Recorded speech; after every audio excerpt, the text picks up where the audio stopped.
I got ready. Only yesterday I just...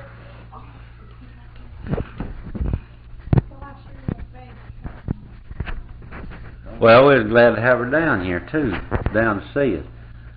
This is April the 1st in the year of our Lord, 1967.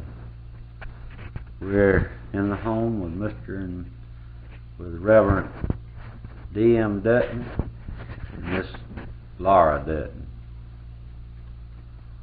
I wanted to ask a few questions about some of the days that have passed and about some of the younger days that have transpired and gone by. Mr. Dutton, tell us about some of the experiences. Tell about the experiences that you had with Mr. Jim Hunter. Do you remember a good incident that you'd like to tell us about with Mr. Jim Hunter, a funny one or any type? Well, I remember meeting Jim when he was just a boy. We came up together, and we'd been together practically all of our lives, and we've had a wonderful time together. Jim was a fellow that believed in telling just what he thought. And I want to say that when Jim moved off and left our home here, one night that when he left, he sung a very sad, lonesome song as he was leaving us, and I'll never forget that. He was going to Hartselle, and so after that time, he would come back and visit us. In fact, Jim was some relation of mine through marriage. My father, the first wife, was a hunter, and I want to say that I've learned to love Mr. Hunter. In fact, he was a good neighbor of mine, and we labored together here and worked on the farm, and he is always ready to help in anything that he could do, and I really appreciate him. And I really missed him when he had moved off. And after a while that he was taken sick, and he died over in Hartselle. And I want to say that Jim was a friend. He had lots of friends in this community. And he was brought back to Old Friendship Church and buried over there where the Hunters was buried. And so Wasn't his daddy and his mother, didn't they grow up right over here close to... Yeah, his father... What is his father's name? John Hunter. John Hunter. John Hunter. And he married, who did he marry the first time? Or was he ever married? married? He married a day. He didn't marry it once. He married a day. She was a widow. Jim Hunter's... How many brothers and sisters did Jim have? He didn't have but one brother. And what happened to him? He died very young. I buried him at Old Friendship. And so there wasn't very many relatives of him. And his grandfather, and I lived over in the Poplar Log Cove, and there was where... What was his grandfather's name? Yeah. You can't get it. No, I couldn't get it. Listen just a minute. Was Mr. Jim Hunter's mother a Day? He married a Day. She married Jim Day. She was Is that where Day's Gap came from up here? Yeah, it came from the Day's Gap. Day's Gap, right up here. And the house is up here on the side of the hill. Yeah, yeah. Now, is that the same Days that run the store up here during the Civil War? No, there was a distant relation, I guess, but it wasn't the same one. Now, how did Miss Nettie Roden come in? That was Jim's sister. Mr. Hunter's wife, she had married Mr. Jim Day, and she had those children before he married Mr. Hunter. One of them was Willie Day, and the other was Henry Day. He was a cripple. Now, lots of times I saw Henry pass by here on his crutches. He'd walk about 3 miles and go to school over at Andrew when I was a boy. And his sister married Ed Roden, and they lived together a number of years, and she's dead now. Well, Jim pulled a trick on you one night, didn't he? Yeah, see. Yeah. How was that? How'd that happen? Y'all slept in the cotton, or you did and he didn't? Yeah, we went over and got in the cotton pen, and after we'd been possum hunting, and we was going to sleep there in the morning. And after he got me off to sleep, he slipped off and went home, and I was left there by myself. And I began to get lonesome, and I saw it wasn't daylight, and I pulled out for home myself. And another time that he pulled another trick upon me at Old Friendship, that they kept talking about ghosts, and so we was going across over there to set up with Ernest Templeton, and Jim and Dr. Crow both knew what was on hand. And as we passed the graveyard, they had 2 men coming out of the graveyard with sheets over them, and I looked up and saw them, and I says, Jim, I said, that's some of God's work now. But at that time they began to run, and of course I was ready to run. And we run about a half a quarter down the road, and I noticed they was tickled mightily about it. And then we went back up to the graveyard, to the old church. And I told one of these that had his sheet over him, I said, well, I'm going to see if this gun of mine will shoot. And when I said that, he stopped. And I knew then it wasn't a ghost. Did he pull the sheet off? I walked up and pulled the sheet off him, and it was one of my neighbors. What about that Jim put on him when he rode the horse down yonder to there, Smith's place, and he made out like your horse had hurt bad. Yeah. But I really pulled one on him. That he got hit on the road. I was in a play at Danville during the school, and he decided that he'd go down and meet me down there about halfway and scare me. And I was coming in on my horse, and he come out with his uniform on and scared my horse. And so I came on home, and of course I always was in a hurry when these things had occurred. And he come over to see me about it. And I told him he had stifled my horse, and he's going to have to pay me a large sum of money for it. And I really pulled it on him. And he come to me and asked me how much did I want. And I told him I'd have to have a right smart little foot. This was a real good horse. And he told me then this was one of the Dutton tricks. He didn't want to pay it, but he'd pay it. I told him if he didn't pay it, I'd carry it to court. And we'd spend more than enough to. And we settled it. And then later on, we got together, and I told him there wasn't nothing to it, but to not scare me no more. You remember the time that he used to get sort of boozy, and he'd carry his cotton off to the gin, and he'd come back real early, you know, when he'd wake us up. Yeah. He'd go back. What was that he'd sing? I can't get that now. Something about why are you sleeping slumber? Yeah, yeah. I know that if I could think. sleeping in slumber? He'd knock on the door. Well, see, it's just sing it. occasional that he'd do it, but he wanted to do something, you know, outstanding that somebody else. I mean, he'd get up real early. Y'all take care of this. I'm gonna get some more coffee here. Y'all just go ahead now. Anyway, he'd say something about wake up, Daniel. Yeah. He'd pass by when he was my neighbor over there, living close to me, carrying off his cotton, and he had always had him a song that he'd sing. He says, "Why sleep in slumber when your true love is gone away?" And he'd sing and wake me up as he'd go on down to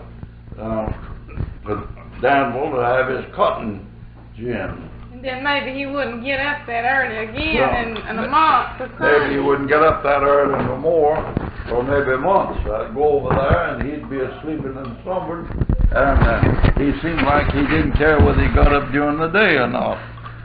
Well, Johnny Hogan used to get you up pretty early too, didn't he? Yeah, and after they got me enthused on getting up, my brother-in-law was living down there with me, and I decided that he was going to move back to another home, and I decided I'd get up one time before he did. He wanted to get up, he generally got up about 4 o'clock. So I got up one morning about 3 and went up there, and as I went up there, I called on him. I says, "Johnny, get up." And he says, "I'm done and up." I told him he could just stay up for what I cared. Man, get up that early, could just stay up. So I never could get up there before he was up. He was up all times of the night. Actually, he's married sometime here. Well, let's see. Also, you've had quite a bit of experience with Dr. Crow. You remember the first when y'all grew up together as boys, didn't you? Yeah. Yeah, I knew Dr. Crow that when we first began to go to school, we'd have to walk about 3 miles to school. Where'd y'all go to school? Going to school at Andrew Chapel and at Friendship.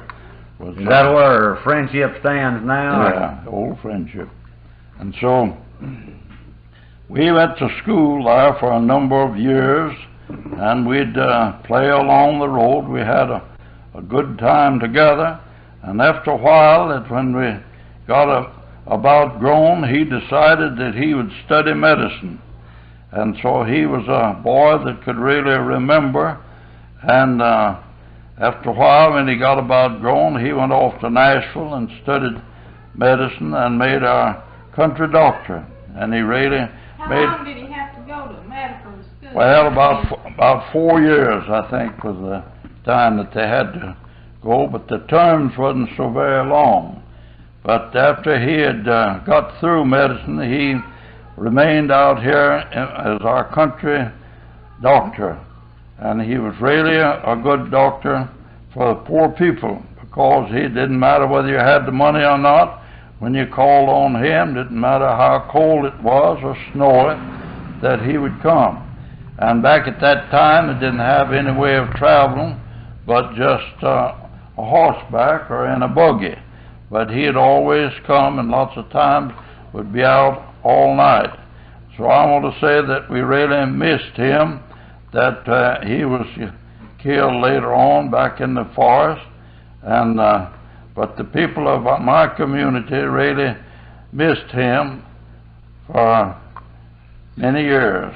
Let's see, on the way he is killed, I think we ought to kind of go over that story too, the way he is killed. Actually, he is moving the family down here. He was moving the family down on the farm. He owned a big farm just over in the line of Lawrence County, and he'd gone out there to get this family to come over and move. You remember the names of the people he's going to move?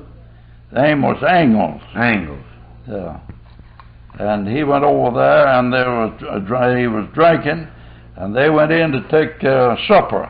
They prepared the supper there, and at the table while they was eating supper, he took a drop on him and shot him at the table and killed him. Well, there's another man killed too. And the fellow Yates was with him. He just coming by. He'd been up to a neighbor's house and was just coming by and just dropped in there, and he killed him, shot him too.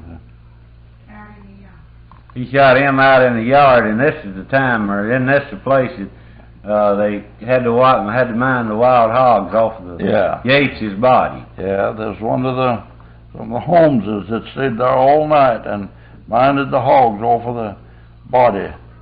And they was both then brought and buried together at Old Friendship. Yates and Dr. Crow. Yeah, both of them was buried in the Friendship Cemetery. Well, was the funeral held together at the same time? Yeah, both funerals were at the same time. Well, now you was over there when they brought his body back from the mountain. Yeah. Yeah, he'd brought him body back, and his body was stiff, and he come in with one hand. He's holding his hand up, and we saw him coming in. They brought him in over there with a hack, and I never will forget how sad it was when they brought him in there to his family. He had a bunch of young little kids. Yeah. And there's a Dr. Birch was there then, wasn't he? Yeah, Dr. Birch was there. And that's when he run the handkerchief through the gunshot wound in his neck. He shot through the throat, and Dr. Birch took a handkerchief and pulled it through the hole that shot through his throat. Why did he do that now? To clean the blood out, I guess, wasn't it? Yeah. And he to done clean that. up I the don't know wound. why he done it, but I don't know why he did. Well, then back then, the body and everything was made ready for burial at home. Wasn't it? Yeah. And you know who built his casket or box? No, I think it is Walker Penn was my idea. That Walker Penn was one that made it. Do what? They bought the box? She said they bought it, she thought. You thought they bought it. Mrs. Dutton said they thought. Well, what you remember on an outstanding occasion? Now he also pulled some tricks on you, didn't he? Occasionally, Dr. Crow. Yeah, he was in that friendship. Well, we was going over there to set up with Ernest Templeton, and they decided they'd see how fast I could run. Was he the one that you and him bet on whether you could date a certain lady or not? Yeah, yes. We was over there at Friendship one time, and he told me he'd give me $1 if I'd go up there and the graveyard and go home with a certain girl. And of course I wanted the money, and I went up there and went with the girl, and I said I'm going home with her. I was just to go to a certain old fence over there, and I was to get over the fence, and then I was to come back, and so I'd get my $1. So I went over there and went to the fence and helped her over the fence and started back. As I started back, her father came along, and he asked me was I not going no further. I told him as to that my mother was sick and I'd have to go back home. You know, back at that time, it's awful handy to tell lies. Who was that? You remember? That was Leela Templeton. Leela Templeton. Yeah. Is that Ernie's sister? Yeah. Well, let's see now. You and him dated. Did y'all? There's another, and I wanted you to tell that you had told me about with him. Something else. He tried to get you to go in business out here in the farm, or help him make medicine for his doctoring too, didn't he? Yeah. Well, he suggests that back at that time there wasn't any drugstores around here much, and he suggested that I'd go into it. He said that we could build one, and he would patronize me. And we had another doctor at Danville, and said there wasn't but about 3 kinds of medicine that would really do the work, and he said that we could color a lot more, and we could get rich in a little bit. But it didn't. The main thing they used is calamine and mercury and quinine was the only 3 things that would really do the work. And so I didn't go into that, and I'm really glad that I didn't, because listen now, the deed on the old place and the home up here dates back to Martin Van Buren's time, and now, was it your granddaddy that was a doctor that came in? Yeah. The doctor book that you have, and is he the one that took out the patent on the land here? Yeah. He took out patent. He entered the land in about 1834, didn't he? 1834. And what's his name? William Dutton. Dr. William Dutton. Dr. William Dutton. And he was a doctor of his day. I have the doctor book here now. It's partly condensed. There's a whole lot that I can't understand about it. Main thing they used back in is they used a lot of beverage, didn't they? Yeah, used a beverage and silkweed and all kind of things like that, they used it and they got great results, they said. Well, let's see now, your father was his son. Yeah. Yeah, he came here. He never married till he was 55 years of age, and he married a Hogan. Was she from this area? No, she was raised here. Her ancestors here, and he just had 2 children, and my father and Mary Jane Sparks. Now, your daddy's name? Jim Dutton. Jim Dutton, and what year was he born in, your dad? He was born in 1836. 1836. That's the year that that the old house was built, isn't it? Yeah, the old house was built. So your granddaddy actually, the Dr. Dutton, actually built the old house. Yeah. And then your daddy was born in 1836. Yeah. Now, his first wife, no, that's your daddy's first wife that was killed by lightning, wasn't it? Yeah. Yeah, my daddy's first wife was killed in that old house. That old house still stands there yet, and it's about 140 years old.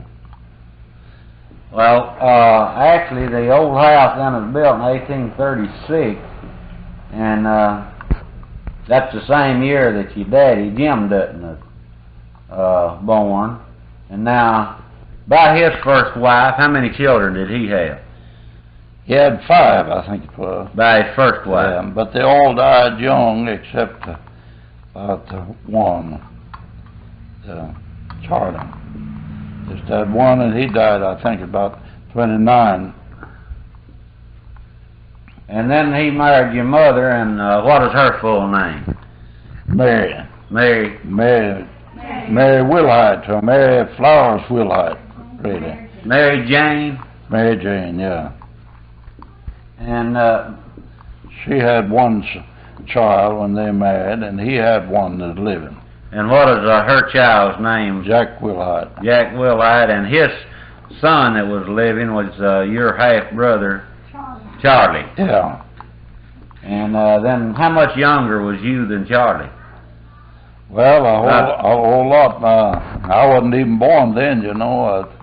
My father, Charlie, was 9 years old when he married, and he was a whole lot younger. You remember about how old you was when he died? When my father died? No, when Charlie died. Yeah, well, I was about 25 years old, I guess, when Charlie died. Well, now, how long had your daddy been dead when Charlie died? My daddy died when I was just 14 years old. When you was 14 years old, in other words, and you was born in 1883. 1883. And you was 14 years old when your father died. Yeah. So actually that'd be in 18... they must have got married about 1869, right after the Civil War. Yeah, right just after the Civil War. When they got married. Wasn't he the one that crossed the river, swam the river? No, now his daddy,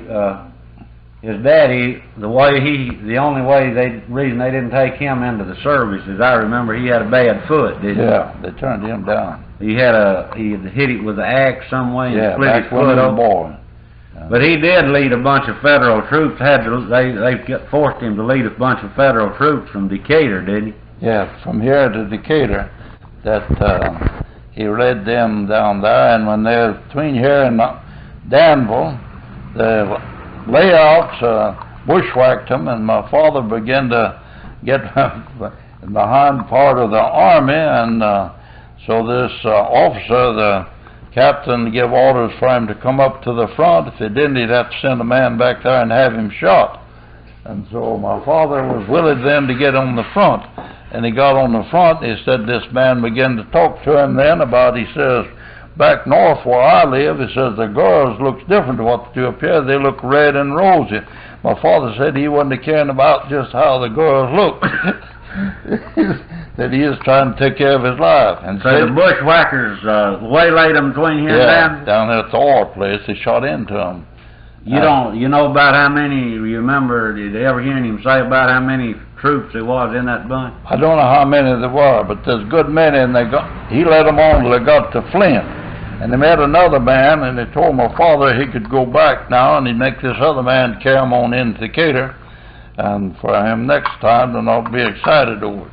Well, there was a bunch of cavalry, wasn't it? They was on horses. Yeah. Well, was they raiding, you remember what they were saying, whether there's a raid in the community, or was they just riding through? They was going down there, I think, to destroy that bridge. I think best I remember at Decatur. Uh-huh. Well, let's see now.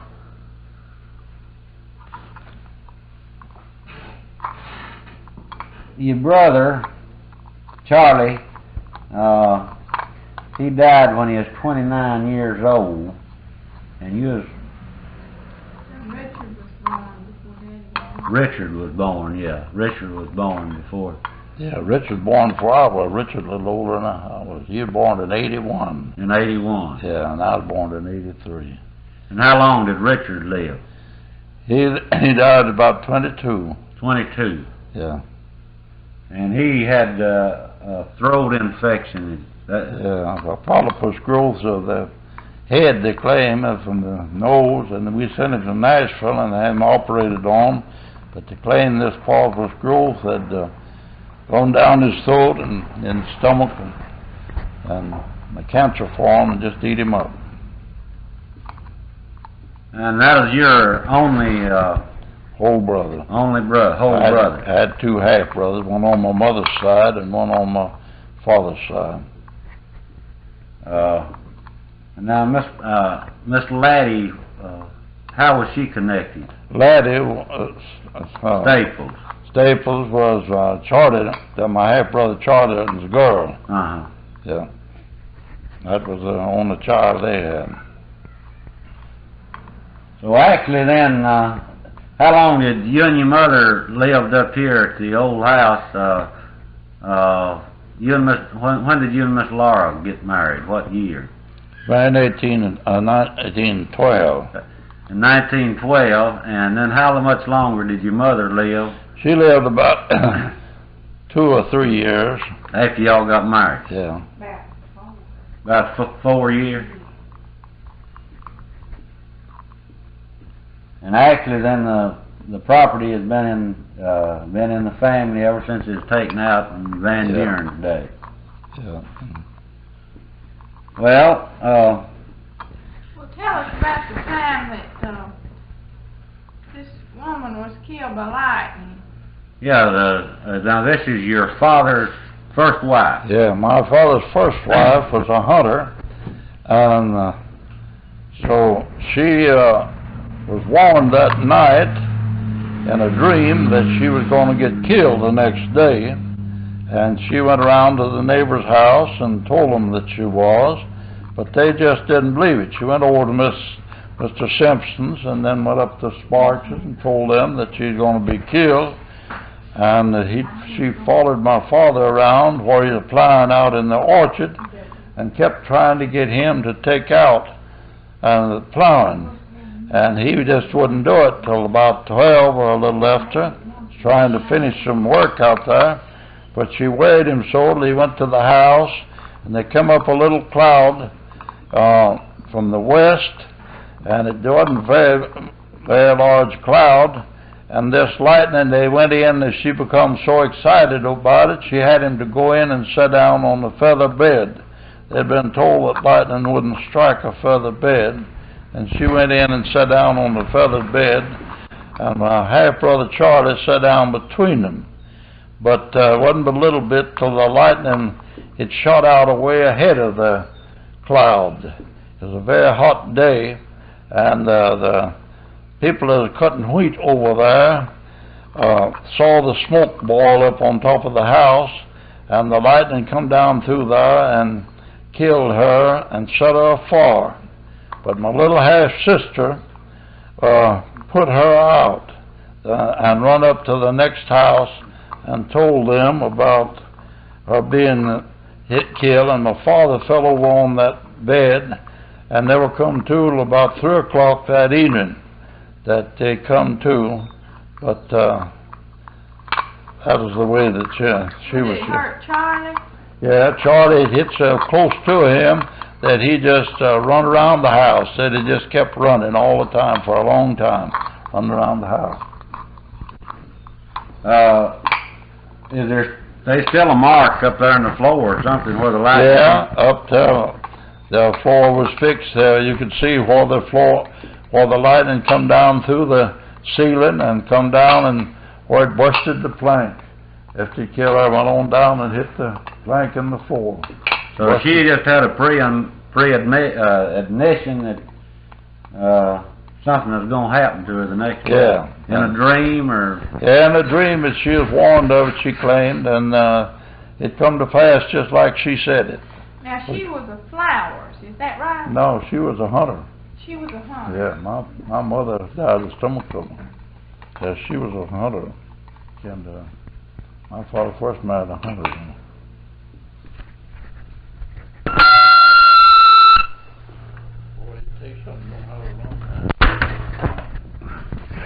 Well, how did Boogaboo Mountain get its name? Well, numbers of years ago, when I was just a child, they told me that a man got killed over there at the foot of that mountain. He was riding a wild horse, and when he got to the foot of the mountain, the horse got scared and threw him off and killed him.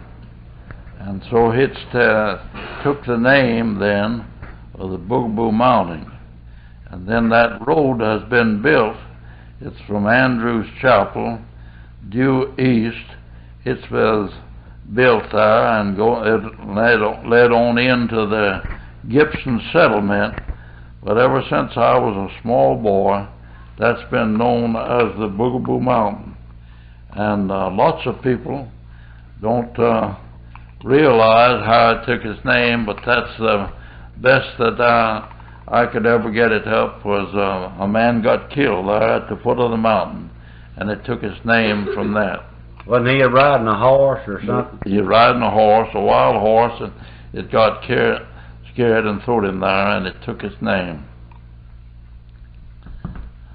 Well, there's something about people that have gone back up there back on stormy nights and so forth and see a man riding a wild horse now. Yeah, there's been lots of talk since that time that people would go by there at night. They'd claim that they'd seen different things, and especially they'd seen wild horses would come by there in their delirium spells, and they'd be afraid to go by that road for years. Lots of people would. But today the road is built just a little bit to the north from that place that I traveled that road just a few days ago, and I told the man that I was riding with that right off down at the foot of the hill of the old road is where this country here took its name and called the Boogaboo Mountain. Well, how did Days Gap get? How did it get a name, Days Gap, up here? It's been recorded back in history as Days Gap, and used to be quite a noted place. Well, back in before the Civil War, a number of years back, there was Days they settled in this country, and it took its name from them. And it's been known as Days Gap for many years, ever since I was a small boy. It's always been known as Days Gap. Well, wasn't there kind of an indention in the mountaintop or something where they drove horses through there during the Civil War some way?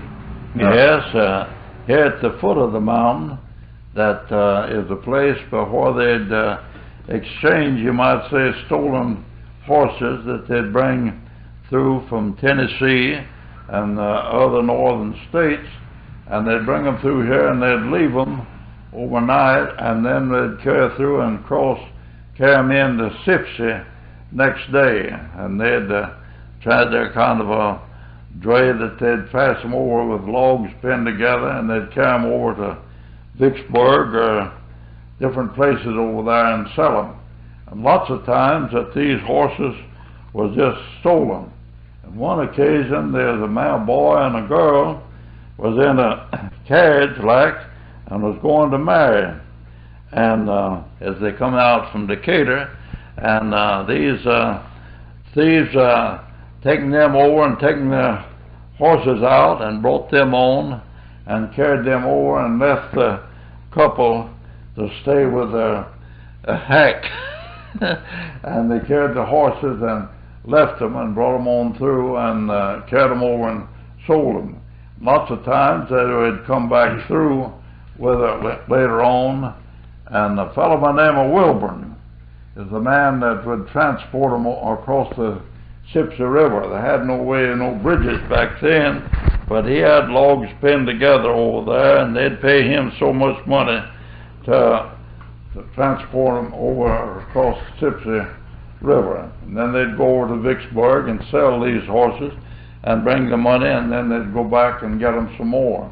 So that was done for a number of years, transporting the stolen horses from one state into another. Well, now, there's a hanging up here at Dave's Gap one time. In fact, the old walnut tree, or the tree that the fellers hang on, is it still standing today? No, it's blown down. It's out that barn. That's called the Basham field right there. This fellow Basham run a store there. It was on the store that was between here and Decatur. That and Jasper was the most place of business, and it takes several days for them to go through to bring in their supplies. And so he run a little store there, and lots of times they would stop and stay all night there with him. And he was killed, and out there was hung out there of the crib just before the Civil War. Well, now, the Ku Klux Klan was pretty active back then, wasn't it? Yeah, and this fellow Hunter, that John Hunter was Jim's daddy, was the man that went back on the mountain. There'd been a nigger killed over there for his money. He'd saved up so much money, and he'd been killed for this money, and so they looked him up and found him, and his wife said if it's him, he'd have a 50-cent piece of money in his pocket. And they found him, and it proved out they thought it was him, and so they took Mr. Basham out and killed him. Well, now, this 50-cent piece was sewed in some kind of a little pocket in his underwear. Sewed in the pocket of his underwear, and he lived over here next to the Simpsons, but he'd go back into his forge, and... Jim Hunter found him a turkey hunting, didn't he? Yeah. And he found him with John Hunter. Yeah, he found him. Found the body. And he's the one that was mutilated, so his tongue was cut out and his fingers was cut off. Found him over there where his fingers was cut off, and his tongue was cut out, and so they become such a stir with the Ku Klux till they took this man out and killed him. Well, there's 12 men in that group that went up to get Basham. I guess was John Hunter one of them? No, I think John Hunter was one that piloted them up to the foot of the mountain, but he wasn't one of the 12. No, he wasn't one of the men that went up there. I don't think he saw any of it. Well, now there's something about one of them wanted to trade hats just before they shot him, right? Yeah, that has been told. Yes, that one of them wanted to trade hats. That man could go to torment without a new hat. When they started shooting him down. Yeah. Well, also you took part in quite a few debates, didn't you? Yeah. Who is the best debater that you've ever run up against? Well, I expect really to make the points. Dr. Crow, I guess, was the best. While I believe Hunter was a better speaker as far as that's concerned, but Hunter, I guess, really made the most points in a debate. Well, was it old Judge Johnson that used to talk about the pines? How was that? Yeah, we had a man, Preacher Johnson, that lived in here on the Simpson old place, on there then now, when he lived there by Squire Dutton. But he was a real speaker. His brother was a lawyer back in Georgia, and so we got old John A. Johnson to make a speech on, we were speaking on the pursuits of life. And John A. Johnson could really make it. And I had some of the ladies speaking on my side of it, and they had one of the teachers on their side. But when Johnson come to make his speech, he said this young lady that preceded me said that she was educated, but he says she's not educated. When Johnson come, he said that she just lifted in a spew that she might enjoy the pursuits of education. He said that pursuits of education, you could soar beyond the lofty peaks of mountain-swept pine and refer to the clear-light skies of embracing the mountain air, into the towers great and into the cabins poor, such as the results of pursuits of life. That this lady wasn't educated, and so she whispered and told me, she said, I believe he's pretty steady. And so, but I made a speech following it, and we had some judges that, like myself, didn't know hardly what points was, and they give it to us. I made a speech on the love affairs in it, and we gained it, and we had a wonderful time, and we enjoyed it, and we had really better times back then than we're having now. But now you take finance and the strain of life and everything, that people is in so much distress that they haven't really got time to enjoy the pursuits of life. They're thinking more in the material aspect of it. Yeah. Well, y'all, how often did y'all have these debates? We generally have them about every 3 to 4 weeks. We'd have them. Was that part of the school curriculum? Yeah, back at that time, we'd have that from different schools.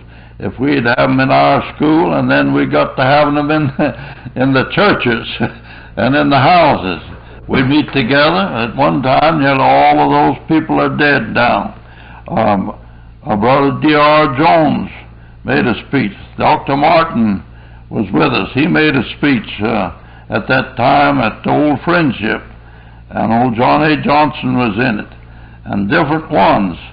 Dr. Hash at Danville had spoke with us, and so it was really interesting of our day, but seemed like all of that is past.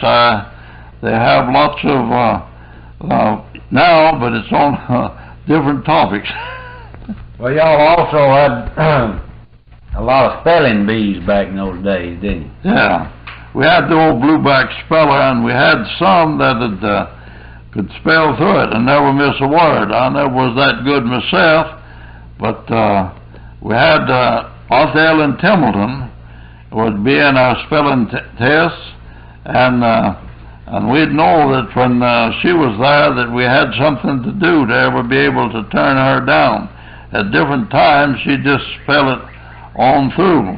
Then in after years, after I got about grown, that Luther Morris come along, and he was a real speller, and he was hard. Even the Danville school had come up here at the Penn school and had the tests of spelling together after that, and it was really interesting, but for the last few years we haven't had anything like that. But I had a grandson that got interested in that a few years ago, and he was a good speller, and he'd gained it over at Danville, and they'd sent him to Decatur, and he had succeeded over there.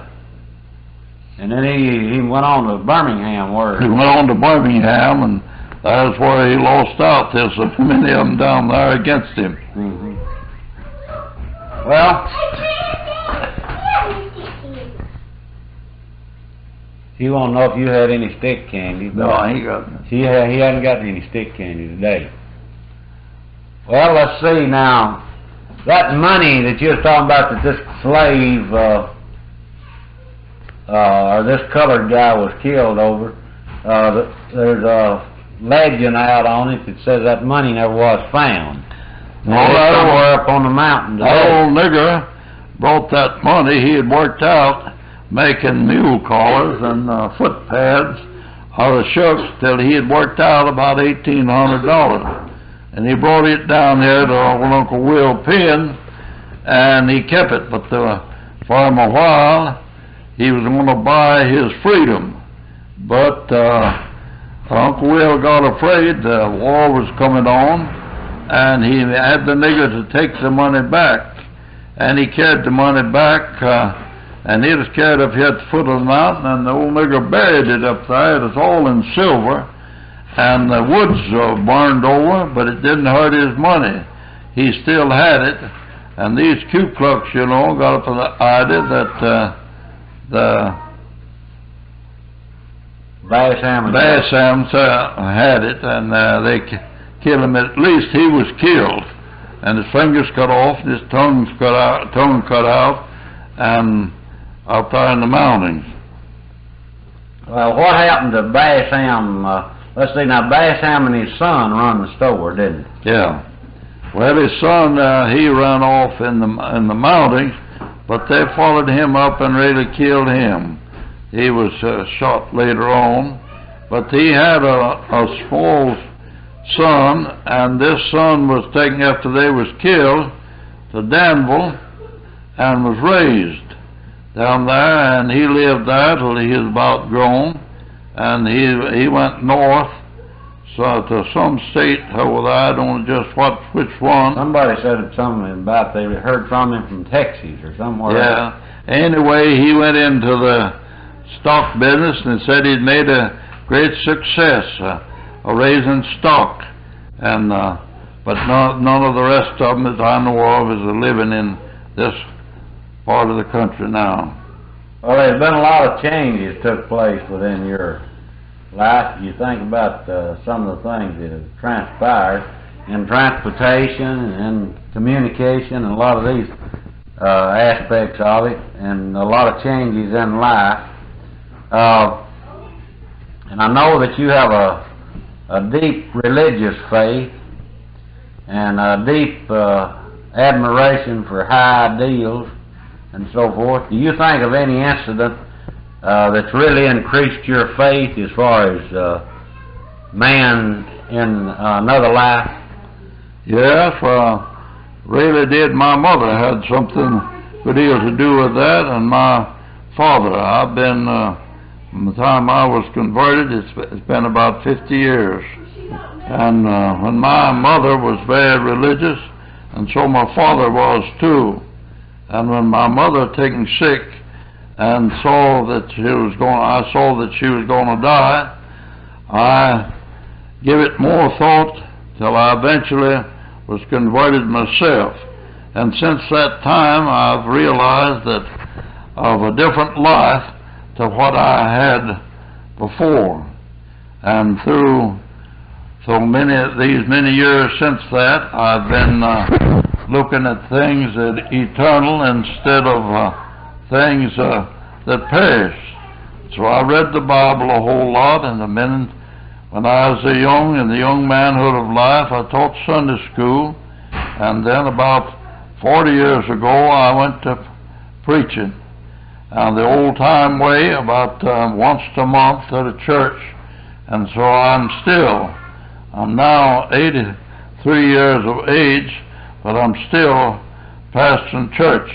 I preached in Hartselle last Sunday, and I made mention over there was a man that boosted me very highly and who wanted to help me look like. He was a man that had retired, and I told him that I didn't want to retire, there's two things that I wanted to put on my tomb rock, that I never would retire from truck farming or on the farm and preaching, that I wanted that on my tomb rock, that for the last things, because I ever could find no place that I was able to quit.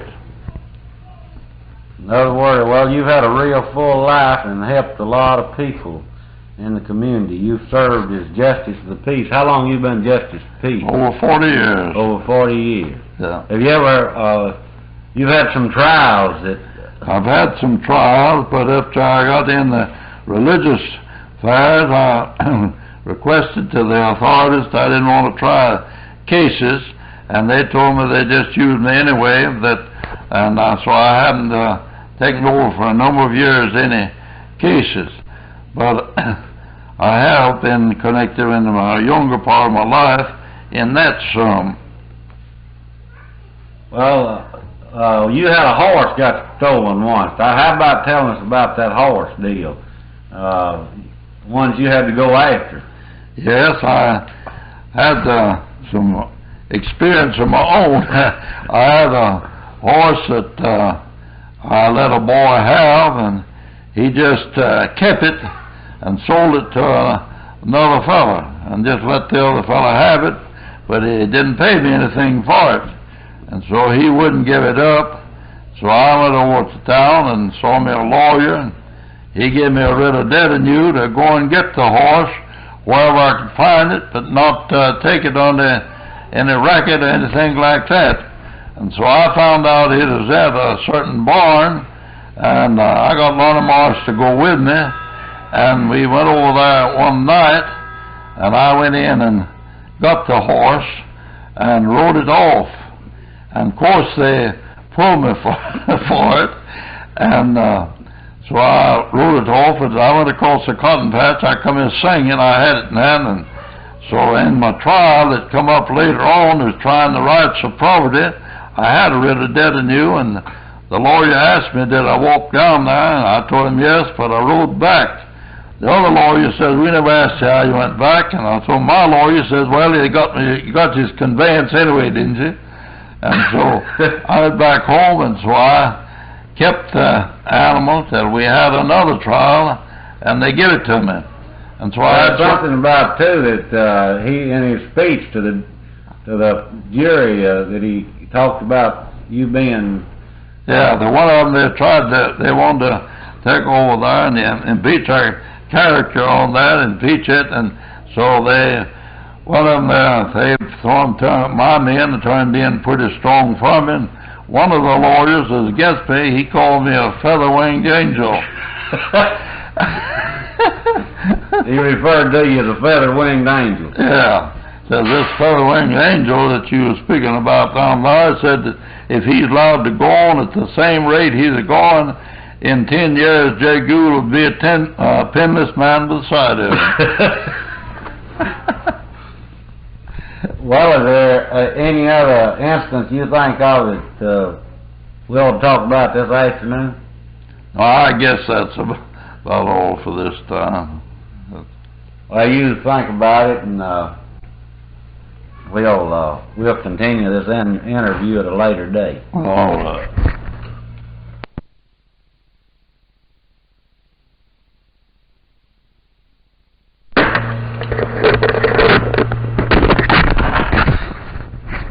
Well, there's actually a poem or two that you said that I thought we'd just put on this same tape. And one of them is The Arch Lady. How about singing that for us? An Arch lady from London she came. Her name was Sally, a lady of fame. Her riches was more than the king could possess. Her beauty was more than her wealth at her best. A noble rich gentleman, I've heard them all say, came for to court this young lady so gay. So I have no hatred for you, nor no other man, but as to love you is what I never can. Therefore you can leave off your discourse, for I never will have you unless I'm forced. Now fare you well, Sally, and adieu. If you'd have been so stout, love, I'd have been as stout too. But now I'll reward you for things that's past and gone. Sirs, for things that's past and gone, it's to forget and forgive, and grant me some longer on earth for to live. No, I'll never forgive you while during of breath. I'll dance on your grave when you're laid in your earth. Then she pulled off her fair diamond rings 3. Then take these, my jewel, and wear them for me, and fly from your colors and be no more seen when you've done dancing on the side of the Queen. Well, there's another now that we had on. Betsy. Betsy, yeah. Betsy was a lady fair, who lately came from Lincolnshire. A servant made for her to be, which suited Betsy to a high degree. This old lady had one son only, and Betty's beauty shined so clear that lent his favorite one. One evening he did say to Betsy, I love you well, I love you so, I love you as I love my life, and I contend that you shall be my wife. This old lady being in the other room, and hearing all that they did say, she was full determined in her own mind she'd break them of the full design. Early next morning this old lady rose, saying, Betsy, Betsy, put on your clothes. It's out of this country you must go to wait on me one day or so. Early next evening this old lady returned. You're welcome home, dear mother, says he, but what makes poor Betsy behind you stay? Oh son, how plain I see that your love lies on poor Betsy. It's love no more, it's all in vain, for Betsy the sailing cloud of the main. Early next evening he was taken sick sad. No earth nor birth would make him glad. Slumbering dreams he shed to cry, Betsy, Betsy, for you I die. After this old lady found her son was dead, she wrung her hands and cried and said, if I could only see you draw breath again, I'd send for Betsy Clarwell Maine. Well, now listen, another thing is, who were these girls y'all used to date where this man would take the corn out of the trough when you'd put your horses down there? He'd tell you to come and put your horses up. Old man Sharpley. Old man Sharpley. Yeah. Who was that going over there to date? Who's y'all dating? Well, there was a dating Mr. Sharpley's girl, and Professor Penn and a bunch of others was over there, and Wiley Elam married one of them. And these boys would go over there, and when time come to feed at 12, they'd go out to feed. He'd tell them to go and feed. Mr. Sharpley would say, go and feed your horses, boys. And they'd go down there and put the corn in the troughs, but after they'd come back to the house, Mr. Sharpley always would go back down to the barn. And they believed that he was taking out the corn. And so these boys, they made it up that they just run down there and just run in the barn right fast and see what is going on. And they run in there to the barn, and he was coming out with the corn. And when he saw them, he says, shoo, here, chicken, says, you eat up all the corn from these horses. Well, now, he's the same one that got shot. One of his boys shot him when he stooped over. Yeah, later on. Hey, Paul! Yeah, we're talking, we're recording. Just tie him out there, Lou, and we'll get him in a minute, okay?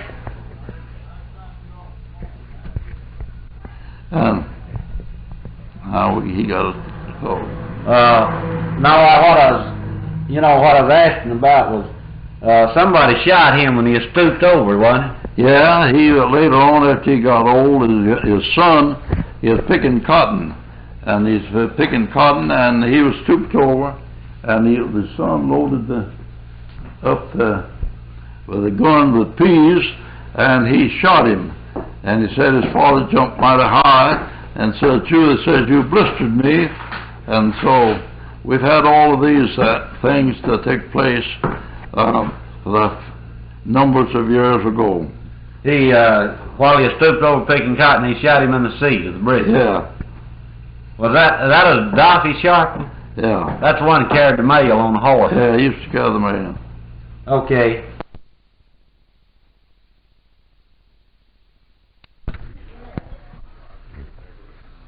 All right, now there's another poem that you used to say around for the Christmas occasion when the Santa Claus How about saying that for us?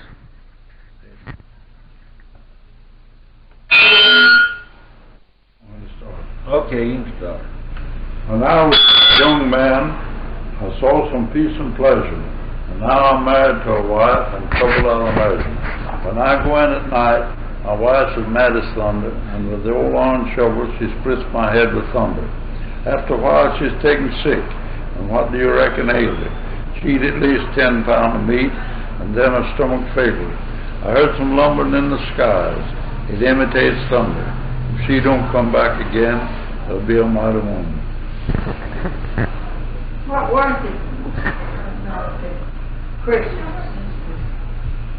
About the Christmas. You know, that is one of the poems he said around Christmas. That's around the Christmas trees, you know, I Santa Claus, you know, I claim my wife would let me, you know, say that thing, you know. And